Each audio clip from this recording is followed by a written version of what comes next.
Supreme court ने पीर के रोज़ Pramati educational and cultural trust case में 2014 के फैसले पर संगीन सवालात उठाए हैं, जिसमें कहा गया है कि अक़लियती स्कूलों को बच्चों को मुफ्त और लाजमी तालीम फराहम करने वाले क़ानून RTE एक्ट 2009 से इस्तिस्ना हासिल है। जस्टिस दीपांकर दत्ता और जस्टिस अगस्टिन जॉर्ज मसीह की बेंच ने कहा कि उन्हें इस फैसले की दुरुस्तगी पर शक है और उन्होंने इस मामले को चीफ जस्टिस BR गवाई को भेज दिया है। RTE एक्ट के तहत 6 से 14 साल की उम्र के बच्चों को मुफ्त और लाजमी तालीम का हक दिया गया है।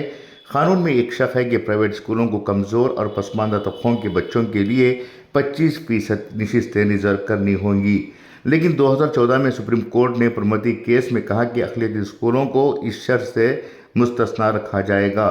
मौजूदा बेंच ने सवाल उठाया कि क्या ये इस्तिस्ना दुरुस्त है और क्या इस पर नज़रसानी की ज़रूरत है।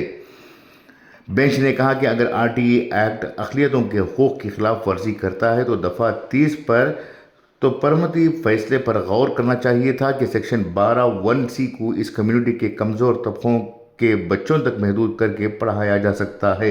अदालत ने कहा कि मुकम्मल इस्तिस्ना देना दुरुस्त नहीं है, इसलिए यह फैसला करने की ज़रूरत है कि पुराने फैसले पर नज़रसानी की जाए या नहीं।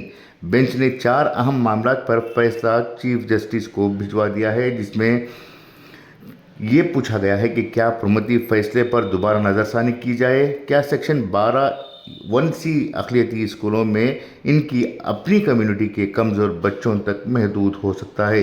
प्रमति केस में आर्टिकल 29 की शक 2 पर गौर न करने का असर भी पड़ा है। दफ़ा 23 के शक 2 पर गौर न करने का असर और क्या ना सिर्फ 12 की शक 1 की C बल्कि पूरे RTE एक्ट को गैर आईनी करार देना चाहिए। इसी दौरान अदालत ने यह भी वाज़ह किया कि टीचर्स एलिजिबिलिटी टेस्ट यानी TET पास करना लाजमी है। अदालत ने कहा कि इसका इतलाक़ 29 जुलाई 2011 से पहले तैनात असातिज़ा पर भी होगा, ताहम जिनकी 5 साल से कम सर्विस बाकी है उन्हें TET पास किए बगैर रिटायरमेंट तक काम करने की इजाज़त होगी, लेकिन प्रमोशन के लिए उन्हें TET भी पास करना होगा।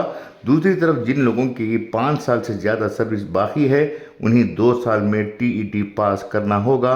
अगर वो नाकाम हो गए तो उन्हें मुलाजिमत से हटाकर रिटायर कर दिया जाएगा। ब्यूरो रिपोर्ट, इनकलाब न्यूज़, नई दिल्ली।